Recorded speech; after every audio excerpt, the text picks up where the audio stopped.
Flux.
This is my dog, Kikuchio.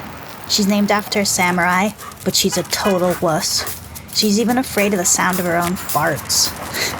But she's a good girl. This is it. This is Eddie. Ben Lenovitz has painted thousands of pet portraits, and every single one tells a story. Chickpea is delicious. Susie, that's my sister's name. Hazel is fierce. Bert and Ernie, they're a couple. Hamlet is very, very dramatic. Emma is like ancient. Alan talks a lot. Does it distract you if I talk to you while Not at all. I'm Ben Lenovitz, and I do pet portraits. So cute. What are some of the things you've painted that are not a dog? Lots of rabbits, lizards, a flying squirrel.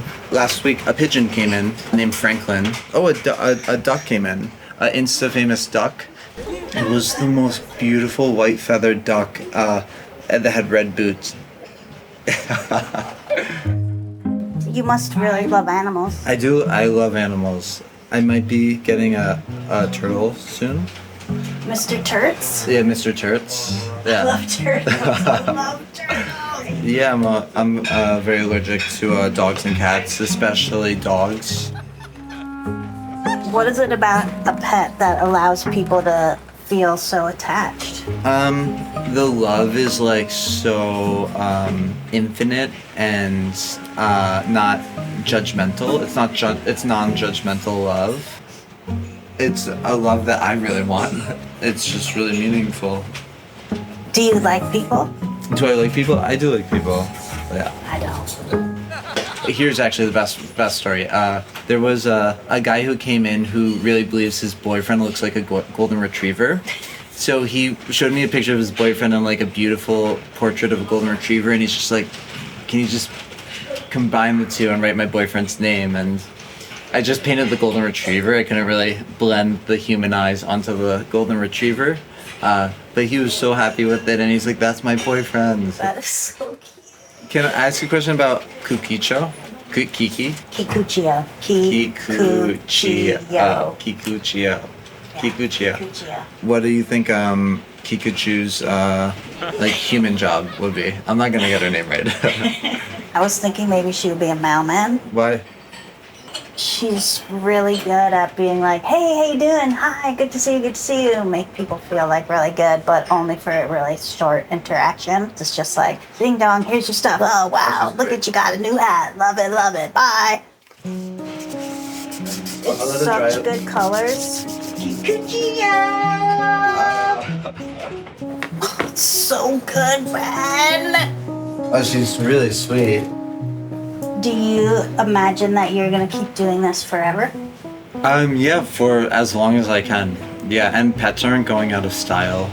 Apparently the only thing that is recession proof is babies and pets.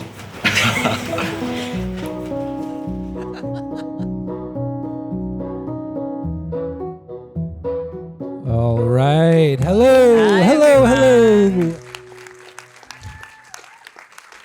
Hello. Hello. Good evening. This is Julie Shapiro. Hello. So Julie has some pets. She has a snake named Clementine. She also has a cat named Sassy and another cat named Flower. Goldfish. And at one point there were some like little snails that appeared in her goldfish tank. And she Very texted cute. me, and she Baby was like, snails are very cute. very cute. And she's like, I'm going to name them after your kids. I was like, that's so nice. And then a week later, she was like, turns out they're an invasive species. So I don't know if my children's pet, whatever, got flushed, but yeah. This is John Delore. He has a 20-year-old black and white sweetie pie of a cat named Motown. And I guess we should answer Ben's We have to. question. We have So, John, if Motown was a human, what job would she have? Okay, so after visiting Ben's studio, I thought about this. What job would Motown have? And I watched her come down the stairs one night. She has like this kind of, she's old. She's an old cat, but graceful. And so I thought, oh, she's sort of like a lounge singer, I think, like an evening, but like sort of like had a great career on Broadway and now just does like the Club Iridium like once a month.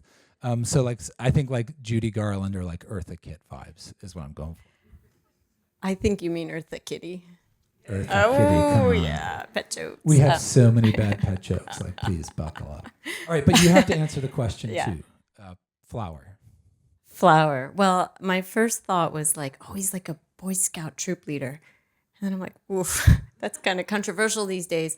So I'm going to go for like a national park ranger because Flower likes to sit in the window. He watches the wildlife of Arlington, Massachusetts. He's very resourceful. He can open my office door with his bare paws. And he looks really good in a kerchief. Now I have like complicated thoughts about I think dogs and clothing. Yeah. Like I have don't really feel that. But cats I think are great. So I would love to see a picture of Flower. Check your Slack. Check my Slack. Who amongst us doesn't have a pet channel? Now listen, like this is what can happen, right? People can talk for hours and hours about their pets, sometimes annoying people. Tonight we have asked audio producers to talk about their pets for just 3 minutes. Yes, welcome to the debut of Audio Flux Circuit 03 Pet Sounds. And in case you're wondering just what the flux is going on. We have to do it once a show. Once a show, we make the flux joke. Audio Flux is a new home for independent audio and new voices and big ideas in podcasting. And it's very simple. We invite people to make 3-minute audio stories that follow a set of prompts. And we invite a different creative partner each time to help us think of those prompts. And that's what we're going to do tonight. And here's the thing. It always works. It always works. It always works to invite people to get creative and then just help them with a few parameters to get them going. Now, we should have mentioned that Julie and I also we co-own a pet, Fluxy, who is the Audio Flux mascot, and they and Audio Flux are now 1 year old.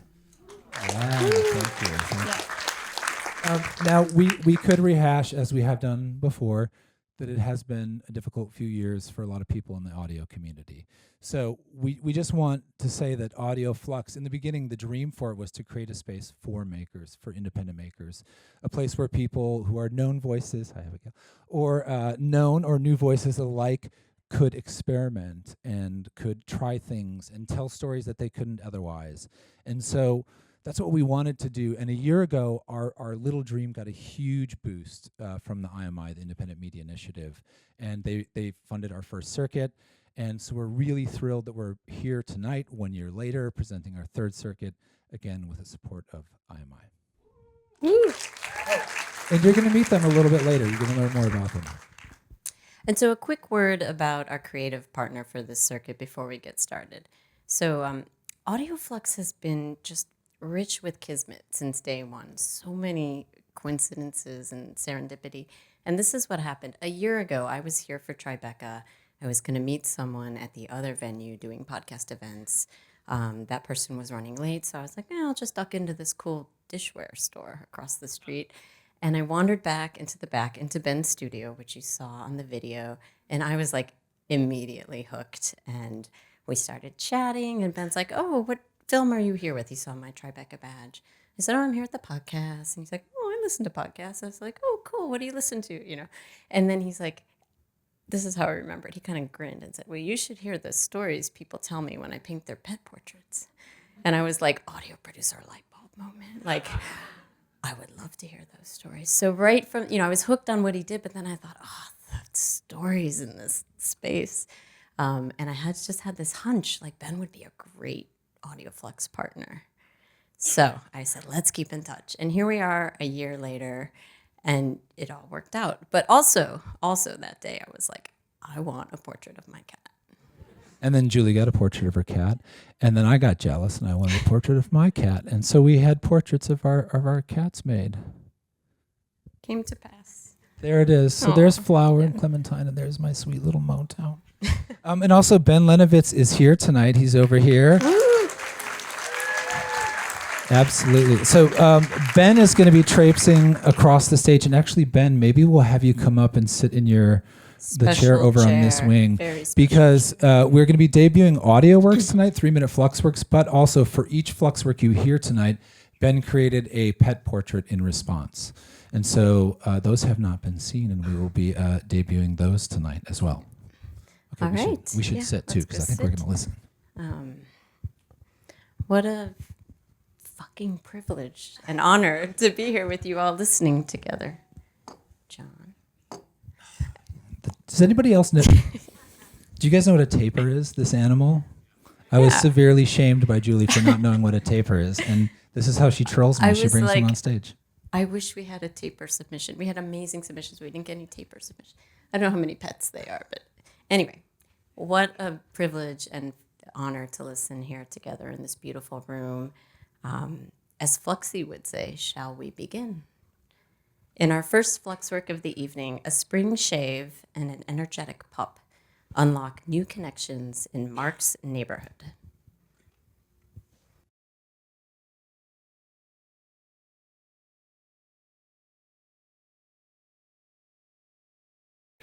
In 2021, I started a tradition where every spring I go to a barber and get a nice shave, turning my beard into a mustache. You want to go for a walk? Lena came into my life during that spring.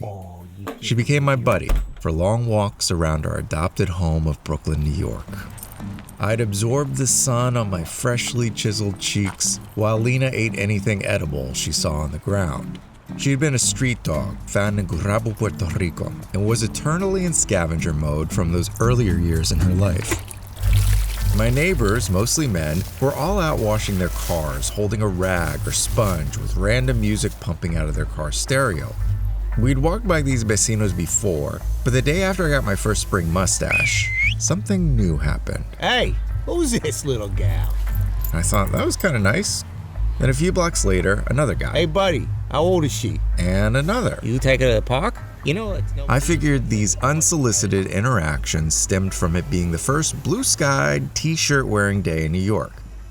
But then the next day, Hey, the call-outs continued. that's a good caller. My name's Anthony. Soy Benjamin. Everyone calls me Hollywood. I realized the combination of my mustache and pit bull had cracked some masculine code. I had stepped into the uniform of man on the street to talk to. What do you do if a pit bull starts humping your leg? Let them finish. I loved it. Lena could care less, unless snacks were involved. In fact, she was an impatient soul. She would tug me forward in a hurry to get to the waterfront. Even if these interactions were brief, my neighbors always dropped some nugget of wisdom. Yeah, she's got some life on her, huh? We all got our scars. Ain't nothing wrong with that. And at least once each walk, someone would look at Lena and say, I love this fucking dog. As the summer went on and I let my beard grow out, our walks got quieter. The months passed. Lena's agitation intensified. The vet said it was dementia. Lena only had a few months left. As the city bloomed back into spring, my solo walks just weren't the same. The magic powers of my mustache were limited. It was really Lena who brought out the best in these guys. And sometimes I'll imagine a doggy heaven, where Lena's strolling near an eternal waterfront, while a gaggle of dudes named Anthony welcome her like a Greek chorus, praising her, feeding her chicken bones like they're grapes, and repeating those magic words. I love this fucking dog. Oh, New York ain't New York anymore. How I miss those old pals of mine. All right, Mark Pagán, would you like to join us on stage, please? I'm waiting for him to step into the light. Yeah, the facial hair's looking good. I think I'm inspired to interact with this neighbor here. I love this fucking producer.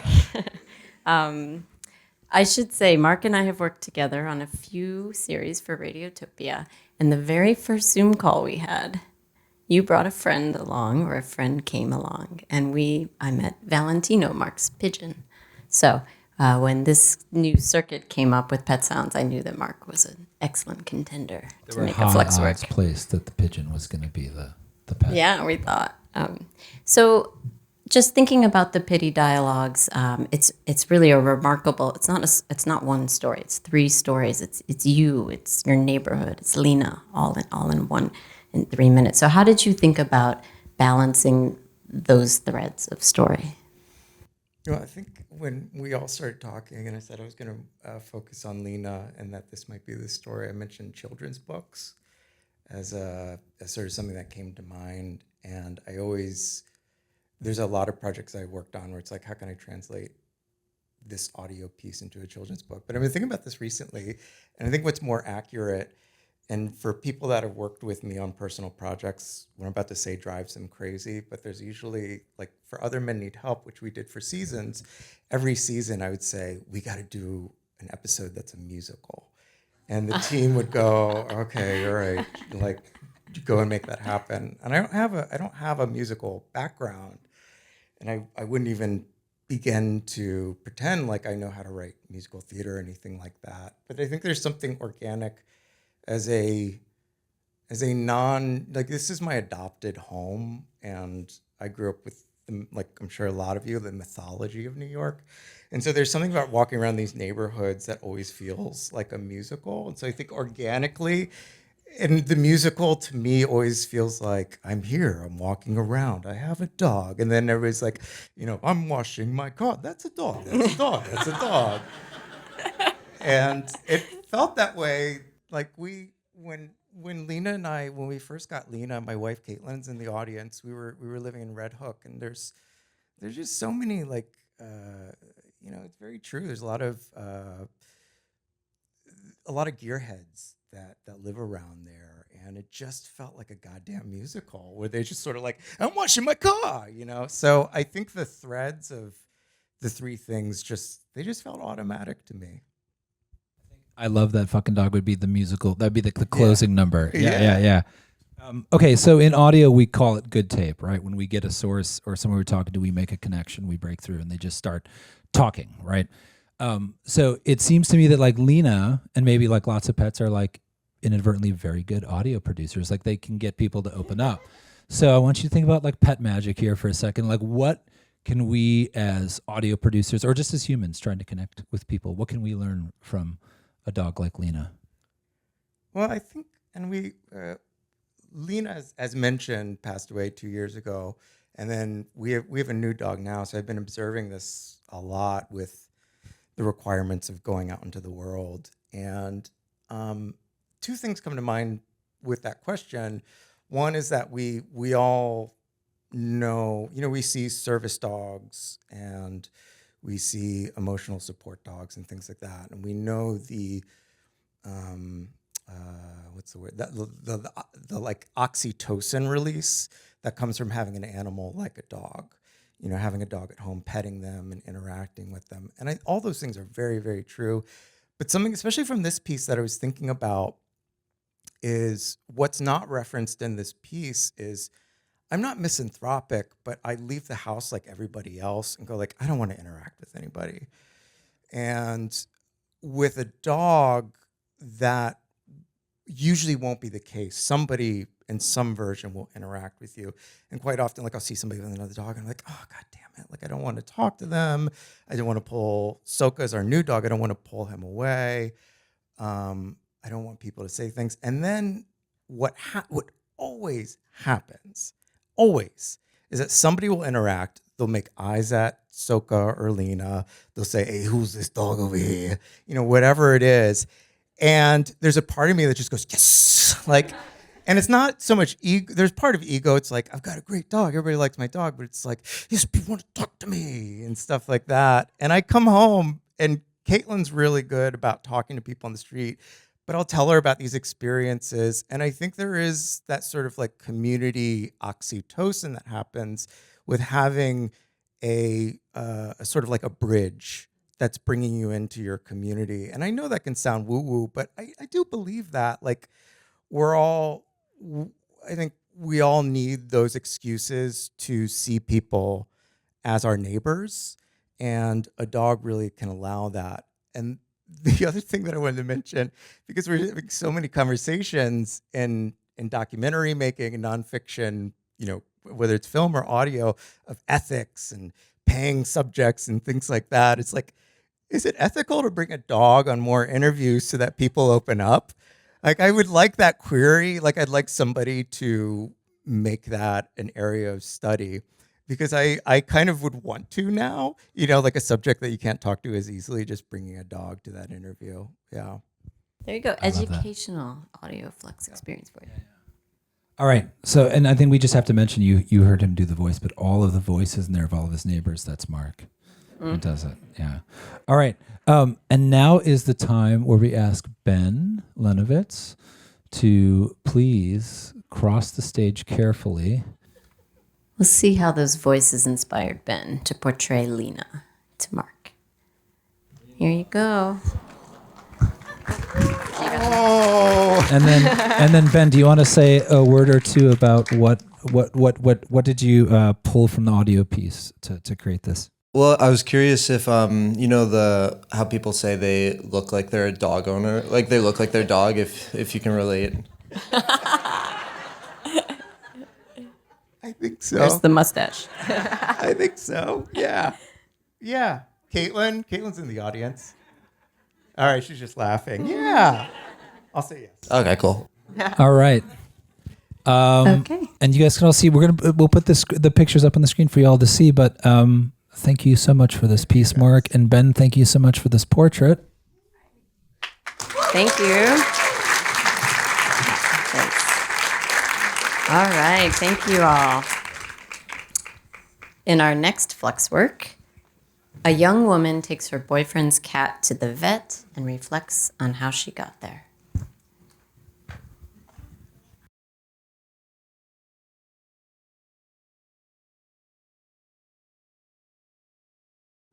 Stand clear of the closing doors, please. OJ's a Brooklyn cat. He's been sick, and today I'm taking him to the vet. Is this the life I want for myself? Taking care of a sick animal? I can barely take care of myself. I kind of adopted OJ when I was in my 20s. My manager asked me for a favor. His girlfriend's cat had given birth to a load of kittens. Can you please take 2 of them? I gave the tan one to my ex-boyfriend and the black one to my new crush. Eventually, that crush and I got together and we moved to New York City. Just the 2 of us. No, wait. OJ. Just the 3 of us. His short, shimmery coat was gorgeous. So black it was almost blue. His eyes glowed in the dark like baby yellow moons. But honestly, I just couldn't stand to be anywhere near pets. Nope, don't come near me. It hadn't always been this way. My grandparents had a dog. Somewhere out there exists a photo of me and Jacques, their French poodle, kissing on the mouth. And I look happy. Yuck. Could my distaste for small animals have something to do with the heartbreak I endured when my mother put my only goldfish in a bowl of overly tepid water?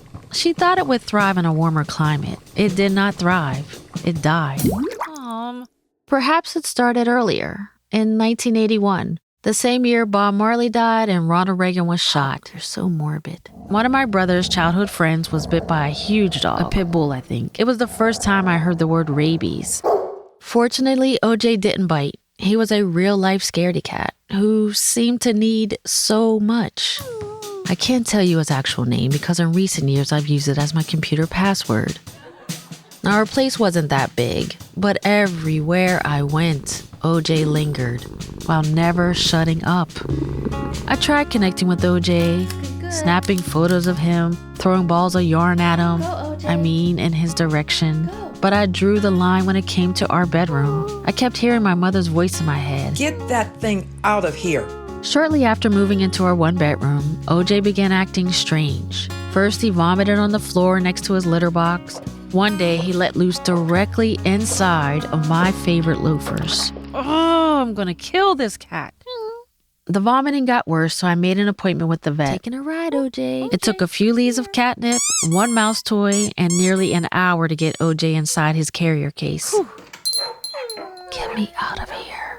Oh my God, I'm gonna die. OJ survived for many more years, but my relationship didn't. This was a long time ago, but that experience brought me closer to my true self. My name is KalaLea, and I'm not a pet person, and that's okay. KalaLea, would you like to join us on stage, please? And we promise there's no animals up here. It's just Julie and I.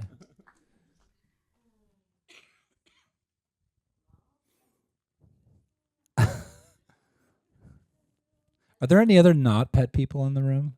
Okay. Yeah, you're not alone. It's okay. Yeah, be proud. So yeah, this was kind of a thing right from the start. We were like, KalaLea, do you want to make a Flux work? And you were like, yeah. And then I'm like, this theme is pets. And you were like, ew.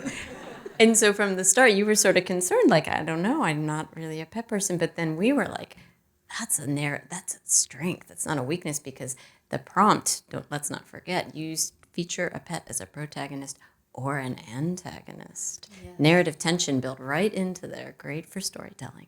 And so you had actually several antagonist pet possibilities that you could have made your Flux work about. What was it that brought OJ to the front of that line? I mean, I think the other ideas just took too long. You know, once I scripted them and laid it out, it was twice as long. It was 6 minutes for one story, I think, and 5 minutes for the other. So I just thought back to this moment where I briefly was a pet owner as a result of this relationship. And I was like, maybe I'll just tell this story. Like, I haven't really thought about OJ in a long time. OJ Simpson died recently. So I just thought that's the name I'm going to name, just to kind of like memorialize like OJ the scaredy cat, the cowardly cat. Yeah. It wasn't like you had a vestige of love for this cat. You're like, okay, I'll just honor him in this. No. I'm sorry. Yes. No apologies necessary. There's a part of the piece I just have to point out that like I always enjoyed, but hearing this is the great thing about listening together is like the reaction to the fact I can't say its real name because I use it as a computer password. I was like, that is just such a great piece of information that like this cat that you did not like is somehow your password for your bank accounts. Also, like there's something very psychological. Perhaps very relatable. Maybe I'm projecting, but like who amongst us has not used a pet name? I have. John. I have. I did. Motown. All right, so I have two things I want to touch on that are craft. First, I want to mention all the music that you heard there, and I think it's like 6 like distinct cues, different vibes, are all done by your brother. That's right. Yeah. Do you want to share his? Is he here? He is here. I think he's way over there. I can't see him. It's beautiful. His name is Gray Reverend. Is his stage name? Grey. Grey Reverend.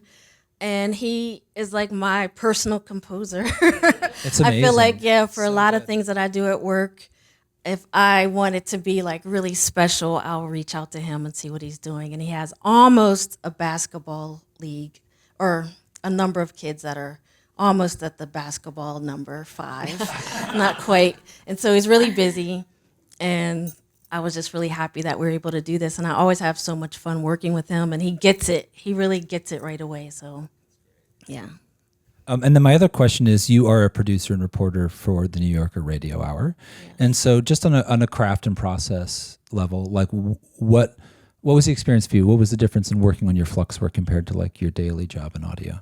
Oh, worlds different. I mean, right now I'm editing something about the upcoming presidential election, campaign strategy. I don't have a lot of freedom. All of those ad-libbing, like I could never do that, you know.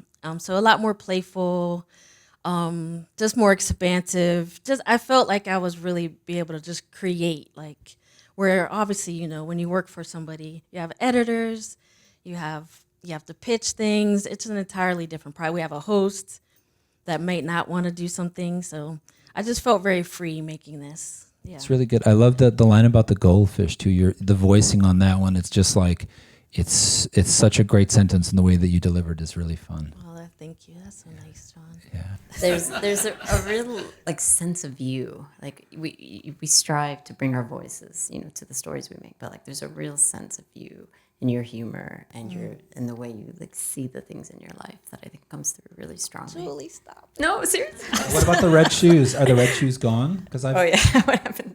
Yeah, the red shoes they've been gone for quite some time. Oh. That was like when I first moved, like in 1999 to New York. So yeah, it's been a long time, but I have no idea what happened to OJ, actually. I was going to ask. We don't know if OJ is living. Or... Wow. I have no idea. May we offer you a permanent reminder? Yeah, I mean, there may not be pets in your future, but there is a pet portrait, Ben Lenovitz. I really can't believe this, because I can't tell you how. We don't know what you're going to do with it. Maybe you're still in touch with the ex-boyfriend, like a weird Christmas gift in the mail. I can auction this off. OJ. All right. And then... Thank you. Of course. You want to hold on to this? Thanks so much. Ben, so what were you drawing from in the piece for this portrait? What was I drawing? What were you pulling from? What were you inspired by? Well, I was so curious. The photo that you sent of OJ is like so dramatic, and like he's like very like regal. Where did you? It was a Bombay cat, I believe, and they're like really big yellow eyes like that. Yeah. Yeah, like a dark room or something. Like. Oh yeah. Yeah. I don't know where that was. Yeah. Yeah. Yeah, no, it looks great. It's beautiful. Anybody want it? Your brother. What better way to thank your brother for contributing? That's true. He's not a pet person either, I don't think. There you go. Yeah. And that was my mother's voice. Yes. Get that thing out of here. She has no idea what I used it for. I just asked her to record it. Get that thing out of here. Yeah, I said, say it 5 times for me in different ways, and that's the one that I used. And that was great. And that was my partner to say, can you please take 2 of them? I was using everybody. Got him in. It takes a village to make a Flux work. Yeah, exactly. Yeah. Well, it's a great piece, and OJ, wherever they are, yes. Rest in peace, or not. Yeah. All right, thank you, KalaLea, and thank you, Ben.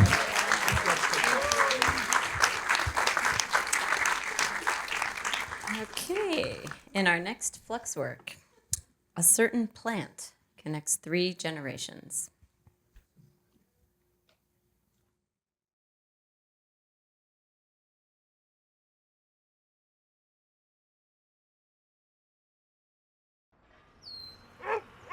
The time is 7:30 a.m. in downtown Brooklyn. It's a beautiful sunny day. The little kids are waiting for their school bus, while the construction workers are just getting their day started. And nearby, sitting in the corner of a tiny Brooklyn apartment, a plant is waiting for its day to begin. Every morning, it gets water from the old lady who lives there. They talk while she prepares her own breakfast. In the afternoons, if the weather is nice, they stroll to the yard, where they spend the day people watching and enjoying the clear blue skies. Sometimes, if the plant is lucky enough, the old lady sings her favorite songs into the evenings.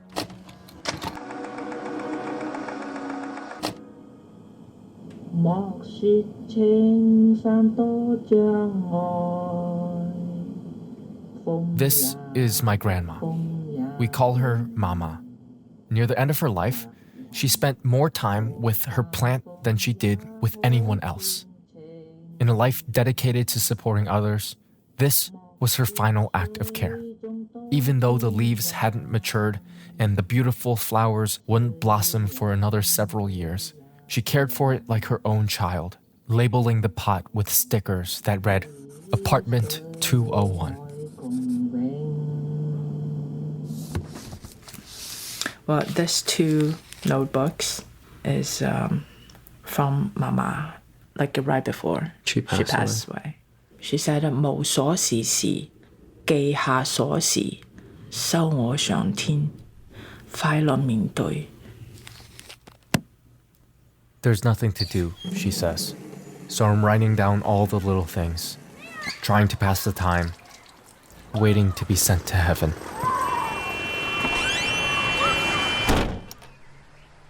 Today, apartment 201 lives in the dining room of our suburban house, where the construction noise is replaced by chirping birds and a large portrait of Mama sits on the nearby table.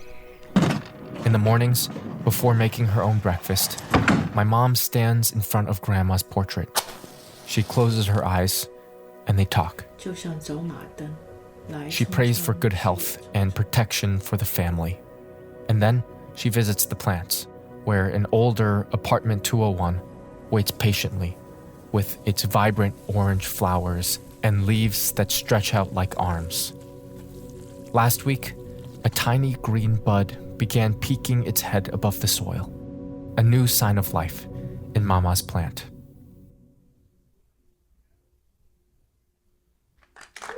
All right.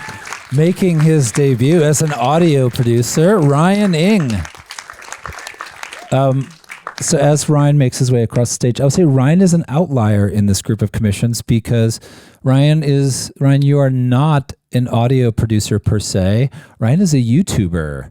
And a gasp. YouTubers are welcome here. Okay. He co-founded the YouTube New Wave movement. And in fact, Julie and I met Ryan last year at the inaugural IMI Fest in Austin. So first I have to say that for this being your first audio only piece, I mean, you work in audio in your videos, but I thought you just had such a natural sense of pacing, the use of textures. I mean, you know your voice, you track well, but the archival audio of your grandma, I think, is just so beautiful, and the way that you use that, the sound effects, the ambient, all of it. So I'm wondering, because again, there's audio in video, and now there's podcasts on YouTube, so there is like a little bit of a blurry line between the two mediums. But what was it like for you to work? This is the first time you've done it on something that is just audio only. So, I mean, you'd think that the difficult part is like the technical aspect of everything, but actually the most difficult part was working with people and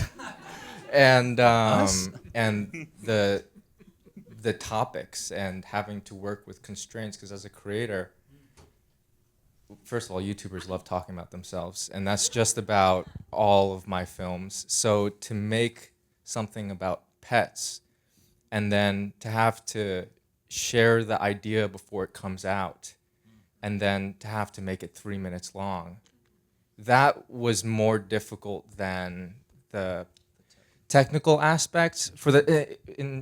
To explain more on the technical aspects, I tried to use Audition for like 30 minutes and gave up. So I just used Premiere Pro and ignored the video section and exported it on Premiere, which is like a video editing software. Well, let me ask you, because we talked about this a little bit before, but like working with Julie and I, we get the idea and we sort of talk through it, and then there's a little bit of editing and then working through the sound. Do YouTubers by and large not sort of work with in a collaborative mode? For my friends, no. I know there are people that have, giant YouTube businesses and they delegate whatever. But for my friends, not really. And the other thing is like the topics because in audio, you don't have to talk about yourself on YouTube, but we just do all the time. But in audio, you don't have to even be in the story. It could be a story about someone else. It could be a story about something completely not related to you. And what I realized is that I didn't know how to tell a story where I wasn't involved in it. So that I totally forgot your question, but I just wanted to add that on. But what were you saying? Well, Sorry. it's just about like, working with people who are giving you feedback, Yeah. And again, I think there are a lot of independent audio producers who make things on their own. But did you enjoy having the sort of collaborative feedback? It was great, and I feel like I want to do more than YouTube in the future, so this felt like a great step towards the right direction. So absolutely. Are you ready to pledge yourself to Team Audio, Ryan, in front of all of these people? we would welcome you. I've been here for like 3 hours. I've been asked this like 5 times already. He's in. Never going back. No. Yeah, why not? Yeah. No, one thing we love is this cross-pollination between, it was, Yeah. There's so much. It was to a lot of share. fun. It was a lot of fun, yeah. So is there anything in the piece that you feel either completely benefited from being just audio or was diminished that you really wish you could have put a visual on? Not really. So I think it just made me realize how little, how you don't really need visuals in the... This is a very biased audience, by the way, Ryan. So, yeah. In the filmmaking and YouTube world, people are obsessed with... the sexy thing is to get an FX3 or to... What's that? It's a Sony camera. Or to like shoot with a red camera. That's... When you go to film school, that's what people brag about. I shot this on a red camera. I shot my YouTube film on an FX3. But I think what people don't really realize is that you could shoot with the 720p camera and it's fine. And people will still cry and laugh. But if the audio is bad, you have nothing. You really... Wow, you are working this crowd right now. Like, wow, incredible. So if there was anything that I took away from it, it was that. I could have added visuals on there, but also the story worked just as well without any visuals. It's actually very visual. That's the thing. Yes. Okay. There's a lot of picture in here. It's just for us to create for ourselves. When we would go back and forth on notes, that I found that really cool, that you would keep reminding me, like, audio is a visual medium, and you would just keep saying that, and I was like, that's a really cool way of looking at audio that I guess I've never viewed it that way. So I appreciate that. Yeah. Well, I want to also point out that, it's a non-animal pet, which we were really happy to have, like diversifying the definition of pet for the circuit. So. Yeah. So I listened to the previous 2 circuits, and it was like the topics were like listening with, or it was when I listened to them, I was like, okay, I can really work with something like this. So when we were in our call, I was like, I'm excited to hear what the topic is going to be. Can I get a hint? And you said, I'll give you a hint. It's about pets. And I thought, I was like, I'm screwed, because I don't have pets. I have fish, but I don't have an emotional connection with them. I've never really wanted a dog or a cat. So I immediately started thinking of things outside of that realm. I was like, nations have pets, like America has a bald eagle, or like maybe I could do a stuffed animal or something like that. And then it clicked. I was like, people call themselves plant dads or plant moms. And I was like, that could work as a pet. And I know that my grandma had taken care of a bunch of plants, and that story really stuck with me. It was, I wanted that to be my senior thesis, which about my grandma. I never finished film school, so I never got around to doing that. But this was a perfect opportunity to, I think, revisit that story through a plant's perspective, which I think made it really interesting. Well, I think something we hoped and thought and suspected would happen is, what is it about pets? It's like we care for them. We take care of them. It's accountability. It's responsibility. It's unconditional love. It's all these things. And like, yes, you were thinking about this with your grandma as well, and so it fit perfectly. And I bought my own plants. Yes. Yeah. Welcome to pet Is it doing okay? It's great. Yeah. I mean, I tried to have my dad. I went to Canada last week for 2 weeks, and I wanted my dad to take care of it. And the soil was dry when I came back, so I don't think he took care of it. Ryan's dad, if you're listening. I know. All right. Well, if you do end up making a video version of this piece, we would like to present you with one still image that you could use. Yes.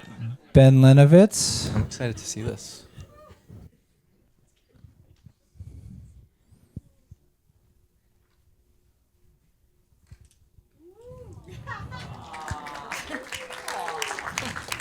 I just want to point out that the plant got the first collective awe, which is wonderful, or at least the loudest. All right, you guys, thank you so much, Ryan. Give it up for Ryan Ng, and thank you again, Ben Lenovitz. Okay, and now for our final commissioned Flux work of the evening. When Kalila was a kid, she imagined her pets as superheroes.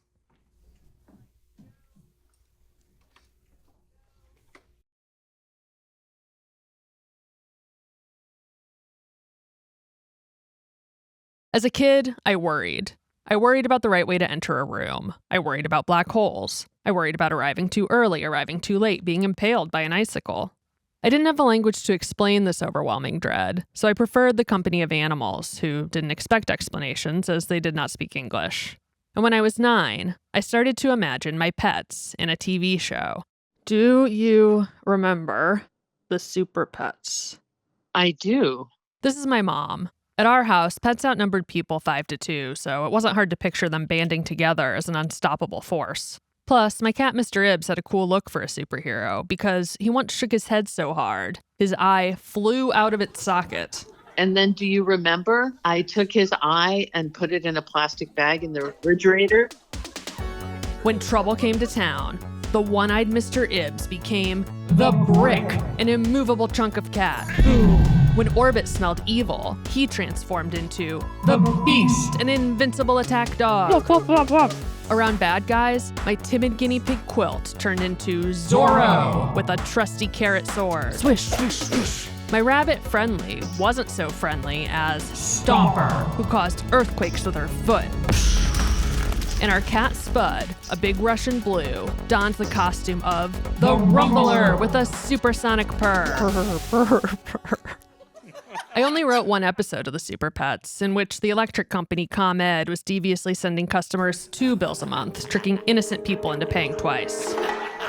This convoluted municipal scheme was not the easiest to dramatize, but I did my best. The Super Pets raided the ComEd building, and the Brick blocked the door to trap the evil CEO in his high-rise office. No! But I love money! And as Zorro sliced up the fraudulent envelopes with his carrot sword, the theme song kicked in.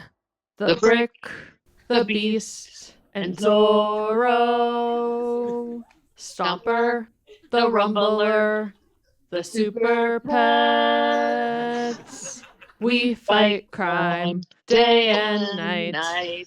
We will always put up with the fight. When you need us, we are there. You know we care. The Super Pets. Dun, dun, dun. They're superheroes. And they were. I think they protected us from the vicissitudes of life. That's actually really true. It's been over 2 decades since I invented the super pets, and I still spend a lot of time worrying. Now I only have one cat, Frances, and she refuses to wear a cape. Instead, we sit together in silence. I pet her, she purrs.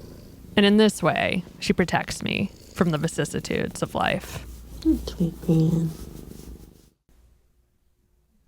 Please welcome super producer Kalila Holt.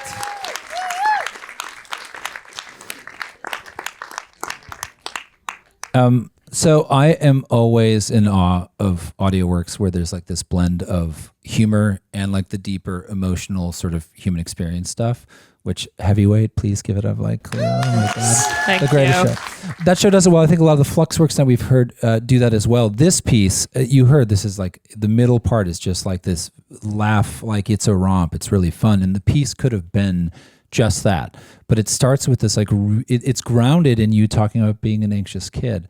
And so I'm wondering where in the process of making this piece did you realize that it was going to sort of have those two halves? Thank you. I appreciate that. I feel like that's like what I want to do in everything that I make is the like funny, sad thing. The anxious kid thing I feel like is something that I just am interested in writing about, not just for myself, but the feelings of children in general. And then I feel like the other part of it did really come from my mom. Like when she said that thing about them protecting us from the vicissitudes of life, I was like, damn, what a good idea. And I started thinking about it a lot for the way that my pets interacted with me as a kid too, because like my parents were divorced and I had a dog, Orbit, the beast, who came with me between my parents' houses, and like having him with me was like part of what helped me like deal with my anxiety and the transition. So I think in some ways, you know, anxiety, pets always linked. From the beginning. And then I think my mom like helped bring that out a little bit more in the piece. That was something I really, well, first of all, I should say like 3 out of our 4 commissioned Flux works had voices of moms, which is it's just interesting and it's awesome. And that to me was such an important part of the piece actually, and a very strong secondary narrative thread. When you sang together, I was just like, or whatever, my ears did the same thing. My ears jaw dropped if they can do that. But I was thinking this says so much, not just about now, but about then. You know, it's like this really like portrait of you and your mom. And so not only do we have you as anxious child and these amazing pets, but we have like you and mom.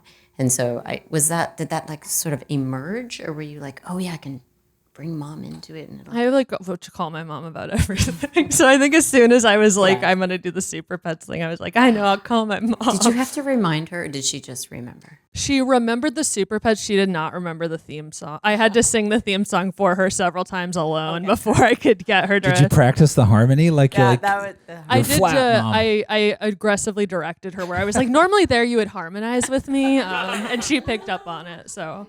Only the people in this audience will know that it was rehearsed. But yeah. It's really hard to sing in unison over the phone too. I like would not recommend doing it that way. But while we were on the phone, she brought up like 3 other songs I'd written as a kid that we used to sing together, and then we went through all of them, which is not in the piece because it was completely irrelevant. But yeah, I do have it recorded. If we ask nicely. Well, thank you for bringing the word vicissitudes back into I mean, that's her. That's my story. Yeah. Is the guy from ComEd here tonight? Who did the voice? He's not here, but yeah, I wanted to shout out my dear friend Tom Cody, who did the voice of the ComEd CEO. Yeah. It was a breakout for Stroll. Yeah. And Ben Lenovitz, you've been carrying the heavyweight all night. Sorry, that one. I knew that one was gonna die. Would you carry one more portrait on stage for us?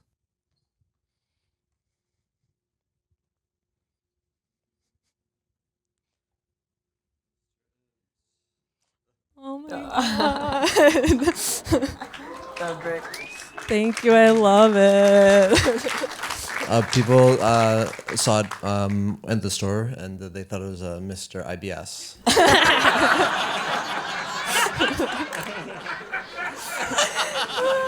That's beautiful. Thank you.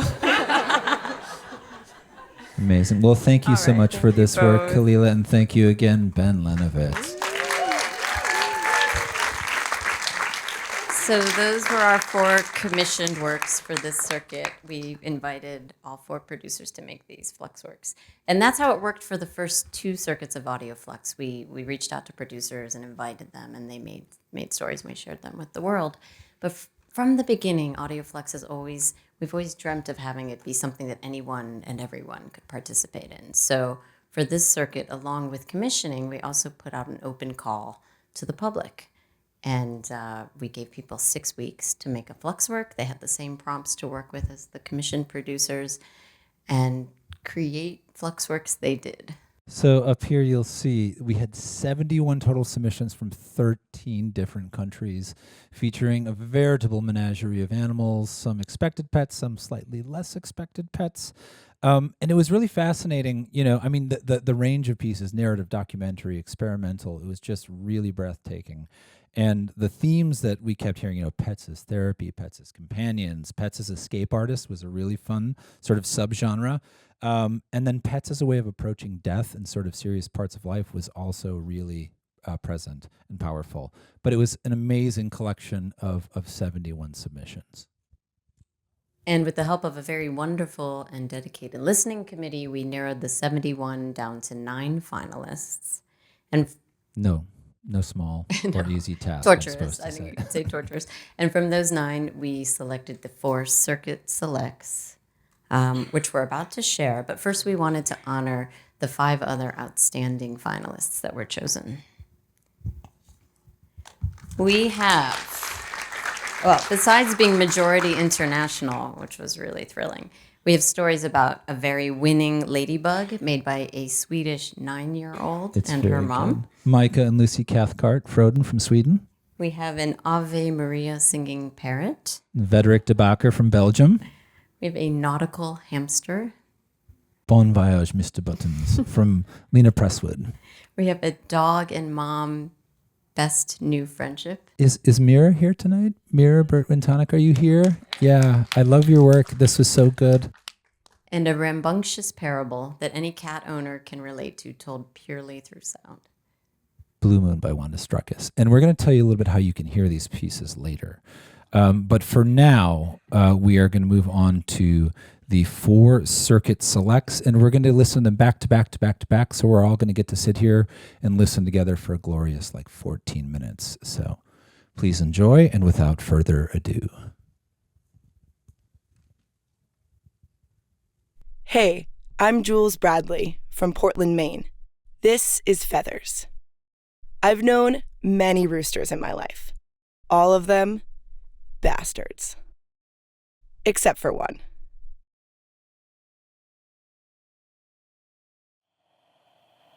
Fear is the thing with feathers.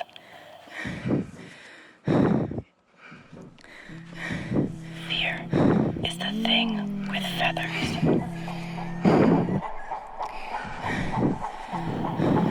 Fear is a thing with feathers. With feathers. With feathers. Fear is the thing with feathers. And that thing with feathers is a rooster.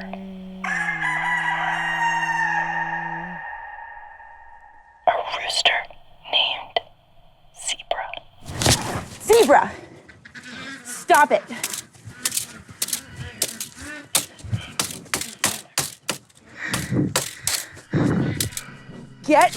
Get back! Zebra just chased me for the first time I swear. outside of the run. Get the fuck away from me!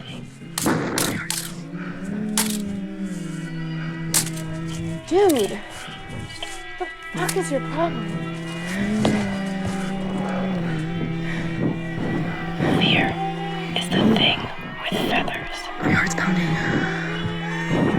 I fucking hate roosters. I fucking hate roosters. I fucking hate roosters.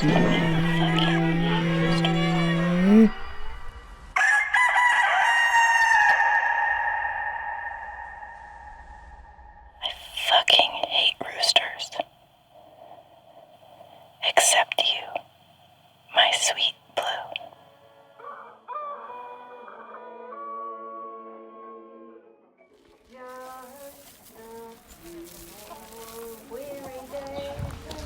Morning, Blue.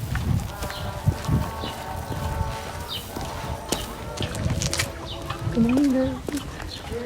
Good morning, Blue. Except you. Quiet today.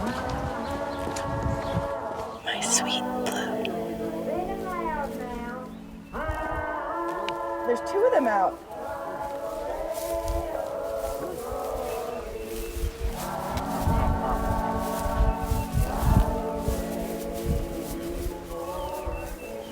Coming around you.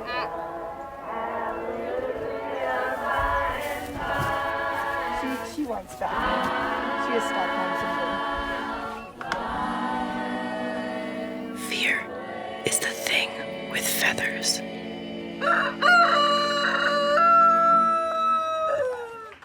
Except when those feathers are blue.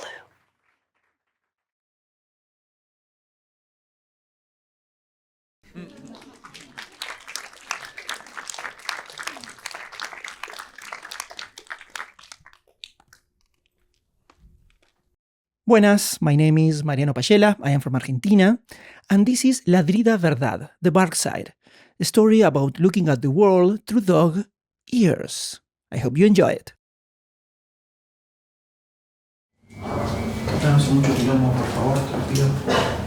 Este soy yo en 2017 pidiéndole a Reina, mi perra, que por favor no ladre mucho mientras no estoy. Bueno, Reina se murió en 2023. No, para, no te vayas. ¿Necesitas esa información? Te la tiro ahora porque no quiero que sea una de esas historias donde el perro se muere al final. ¿Ok? Confía en mí. Entonces, 2017. Recién nos habíamos mudado a un departamento nuevo. Era una perra bien de la calle, onda, tenía los pelos de 3 colores y ladraba bastante. Se frenaba el ascensor, había alguien en la puerta, ladrido. Entonces, 2017. Nos vamos a fin de semana, el lunes a la mañana me voy a trabajar y eso del mediodía me llega un mensaje del encargado diciéndome: tu perra no para de ladrar. Le explico que recién nos mudamos, que necesita un par de días para acostumbrarse, pero pasa ese par de días y los ladridos siguen. Y me siguen llegando mensajes de que si la situación no se resuelve, van a llamar a la policía. A esta altura yo estaba explotado de estrés. Así que hice lo que haría cualquier persona que trabaja en audio. Empecé a dejar mi grabadora mientras yo no estaba para entender mejor qué es lo que estaba pasando. Y eso me llevó a entender un poco mejor cómo era el mundo desde su punto de vista. Así que, con ustedes, Reina. Por ejemplo, me di cuenta de que el ascensor se escucha bastante fuerte en el departamento. O que mi vecina saca a pasear a su perro sin correa. Entonces el animalito sale y va corriendo a la puerta a ladrarle a Reina. Entonces lo que hice fue empezar a dejarla en mi habitación, como si fuera una especie de spa, con su comidita, su agüita, sus juguetitos, su mantita azul para que se acueste. Y funcionó. Empezó a ladrar menos y se acostumbró al lugar nuevo. Toda esa situación me generó un clic. Ahora, si había alguien en la puerta, en lugar de decirle silencio, no hagas ruido, como un viejo amargado, se la seguía y le decía, ay, ¿quién será? ¿Quién será? Como que incorporé sus ladridos a mi universo sonoro, digamos. Y esa fue una de las cosas más difíciles cuando se murió en 2023. El silencio. Que suena el ascensor y inconscientemente es como que me quedo esperando algo que no está. Y ahí me acordé de esas grabaciones de 2017. Entonces, en los días donde la extrañaba un poco más de lo normal, me ponía estos audios de fondo para que el silencio no fuera tan fuerte. Al final sí terminó siendo una de esas donde se muere el perro al final. La ¡pum!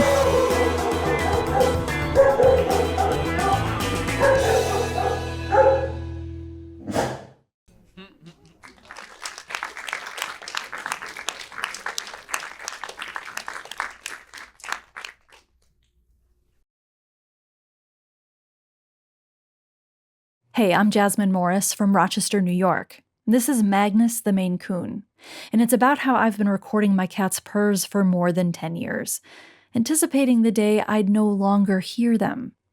That day came just as Circuit 3 was announced. This is Magnus, a 17-year-old, fluffy, heavy, tiger-striped Maine Coon cat who's always known the exact right time to climb onto my chest and purr. That low, constant rumble has been the soundtrack to my entire adult life. That's January 19th, 2012. My boyfriend, Nate, and I are living in New York City. I travel a lot for work, have a few surgeries, we live in lots of different apartments. Magnus is there. July 30th, 2012. Nate and I get engaged and then married. Magnus is there. July 16th, 2015. 2 miscarriages, a move upstate, IVF. We get pregnant and have our child, Madigan. Magnus is there. Hey, Mag. Seems to be doing pretty good today. Yeah. He looks sleepy. Yeah. It's April 3rd, 2024. I knew something was going on with Mag. He wasn't eating. They gave him an ultrasound this morning and found a mass, likely lymphoma. It's April 17th. I think it's almost getting to be time. Like, he always had this routine when we were putting our daughter to bed. He'd sit by the bathtub. Kiss, pat, and hug. Kiss, pet, hug who? Maggie, because I love her. Even if Maggie scratches me and bites me sometimes. Oh, you still love him? It's very kind of you to forgive him for that. Hi, Maggie. He'd watch during the bath, and then he'd come into her room and just lay there. You know, while we put jams on and stuff, and he still did that tonight. He's got, like, no energy, but he's still purring. It's April 21st, 2024. Our last day with Mag. Oh, it's so cozy. Nate, Mads, and I are there. He's been my comfort for everything. Like, what do I do when I need comfort from not having him? You will have me still. Oh, yeah, exactly. Oh, that's sweet, Mads.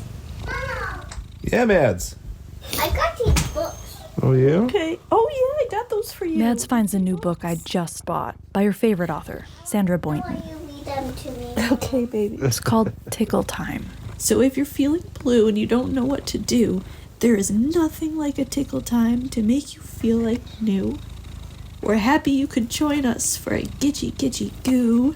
Gitchy gitchy gotta tell you goodbye. Goodbye.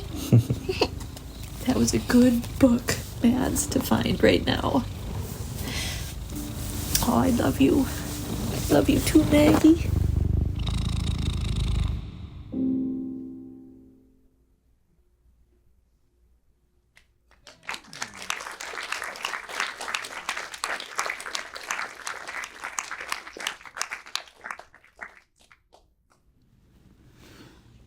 Hi, my name is Sharif Yusuf. I live in Oakland, California, and this is She a Good Girl Despite Some Evidence to the Contrary. I don't think you really need to know more than that, but if you like Nelson, you can subscribe to her podcast, The Nelson Way, which maybe is out now. Probably not, but you should still try to subscribe. That's Nelson with a Z. Okay. Oh, I miss when we were younger, how we used to play so hard. Miss the holes that we would dig in when we digged in your backyard. Then you had to go away.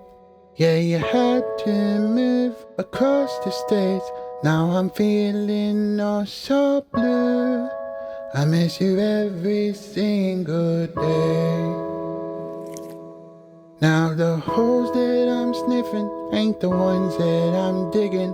I'm missing Mr. Moon Pie's hole. Yeah, the holes that I'm sniffing ain't the ones that I'm digging. I'm missing Mr. Moon Pie's hole. And welcome back.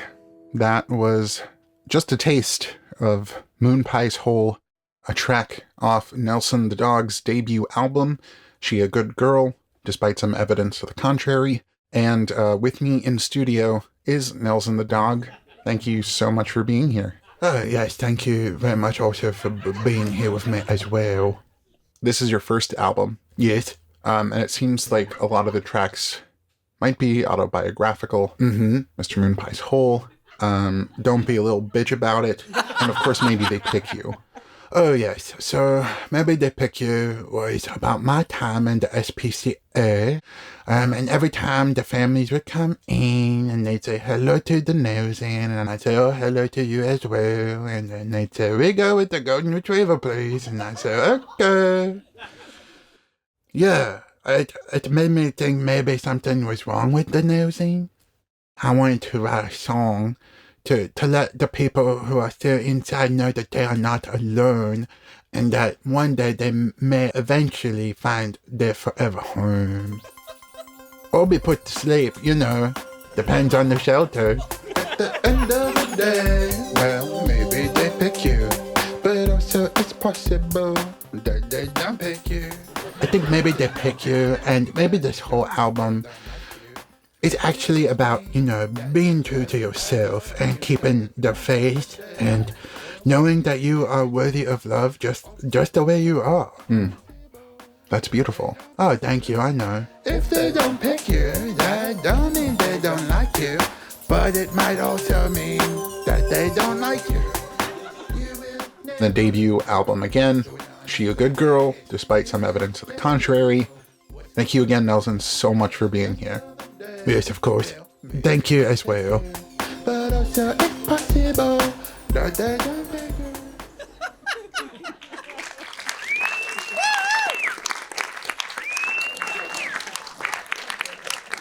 I heard a wow. Yeah. All of them. Wow. Let's hear it for those Circuit Selects, huh? Shouts out to Jasmine Morris and Jules Bradley.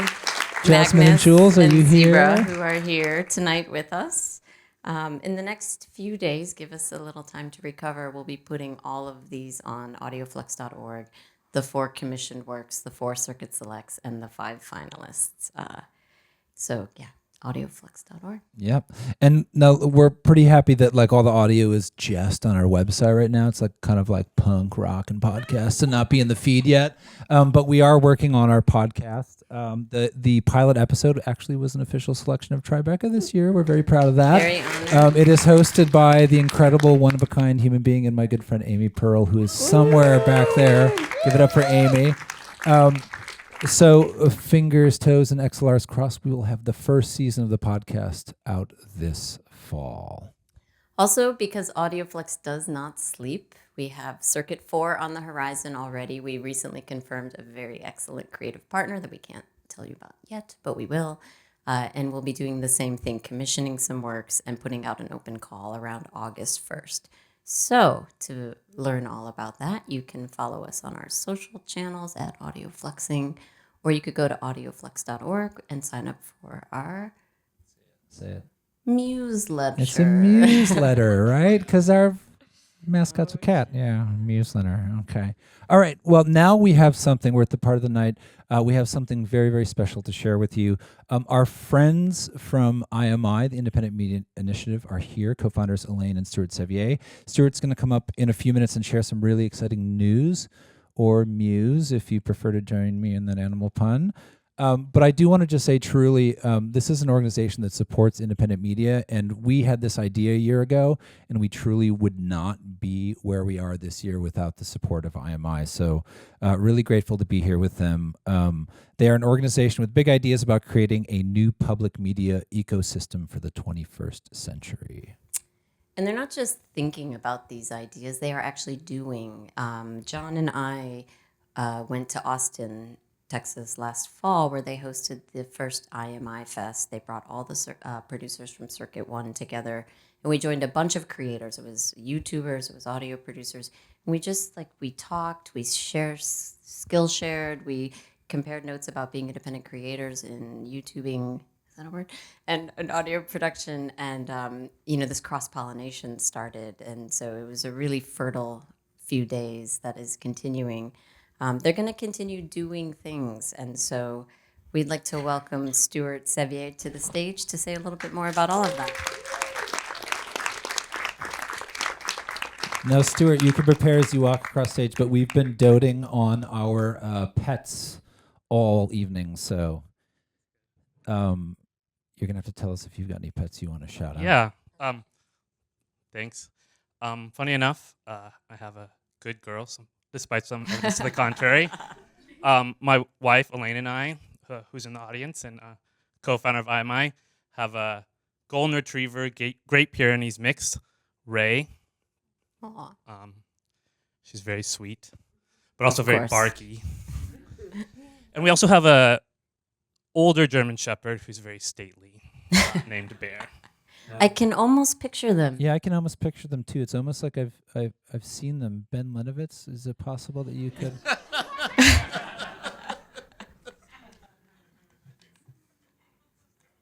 Aw. Thank you so much.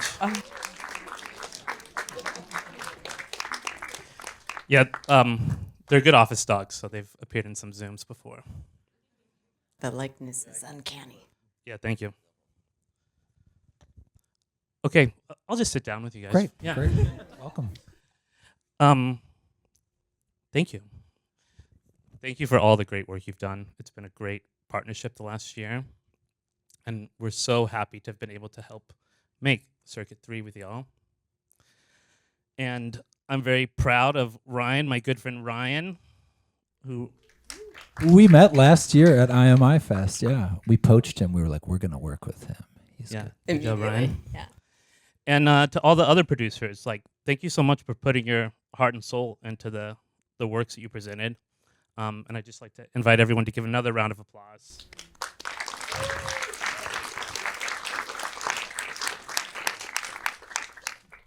I'd also like to thank Davey and Tribeca. I don't know where Davey is in the audience. You guys are great hosts, and the work you do to help provide a venue for boundary pushing media, like what we saw here tonight, is just great and so aligned with our work at IMI. So thank you. Yeah, so IMI, you guys already said a little bit, ambitious. We're trying to reshape the public media ecosystem to make it new. And, you might say, like, what's new about it? Well, I mean, the internet. So the original versions of public media didn't involve the internet.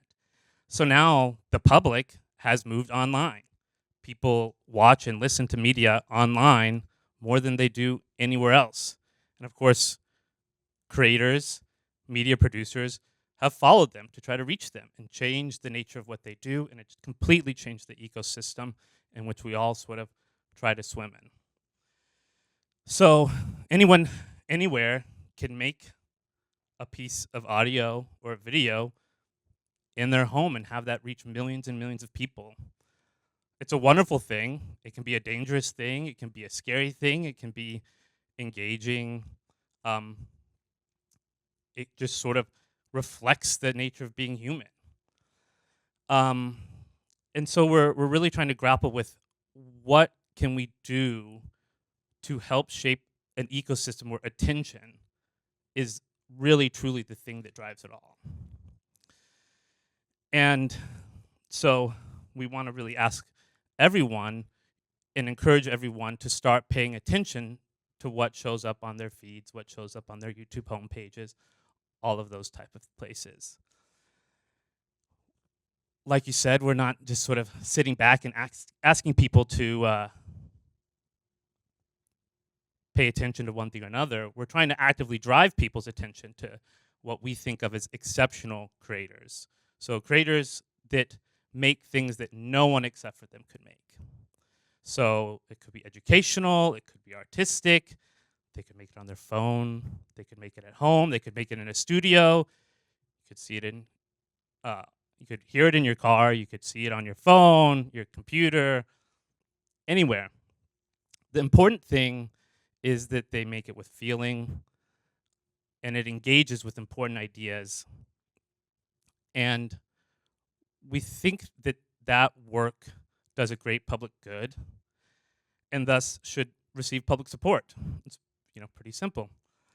So to jumpstart that, we've created a series of awards just simply called the IMI Awards, meant to highlight and amplify exceptional work by exceptional creators. Comes with a nice big bronze statue, gold-plated, and $50,000 in prize money that doesn't come with any strings. It's not made with reference to the size of their audience or their need. It's simply a statement about the intrinsic value of what they make.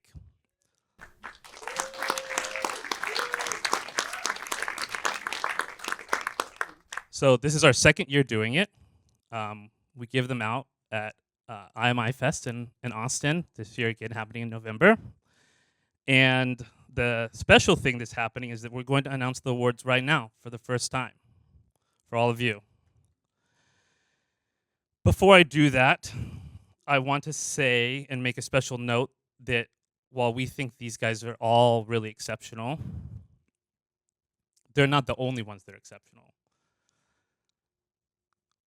We think that they burn really bright, but we think that there are many, many other exceptional creators out there. And I encourage each and every one of you, the next time you look up at the big media galaxy, to look for the things that burn bright for you and the constellations that they form, and to give your attention to those things. So like I said, it's my great pleasure, and I'm very excited for y'all to join me in sort of seeing for the first time this year's IMI award winners.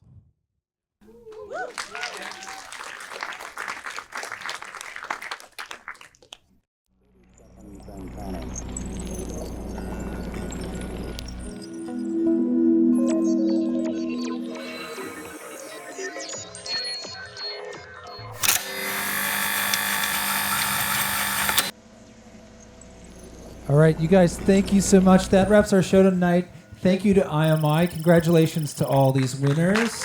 And if we could, if there are any Flux makers, if you guys could come up stage, bring your portrait, and then Jasmine and Jules, come on up. We have your portraits. Amy Pearl, come on up. We're going to do bows and take a picture while we run through some thank yous. Yeah, thank you so much to all of you for coming, but also to Davey and Max and Ella and the whole Tribeca team.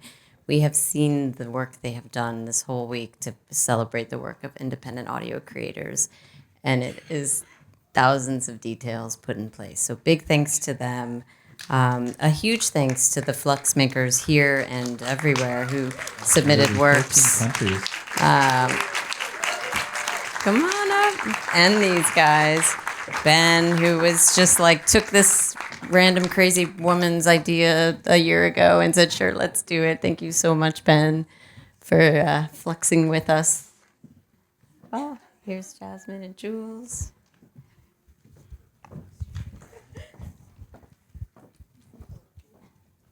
All right. You guys, thank you again for listening with us tonight. Let's do one last round of applause for all the makers here. Amy Pearl.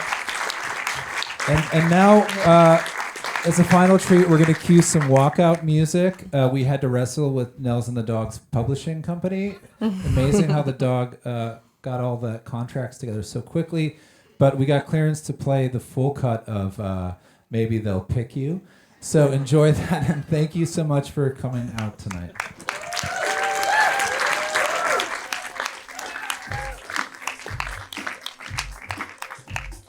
End of the day, well, maybe they pick you, but also it's possible that they don't pick you. I think maybe they pick you, and maybe this whole album is actually about, being true to yourself and keeping the faith and knowing that you are worthy of love just the way you are.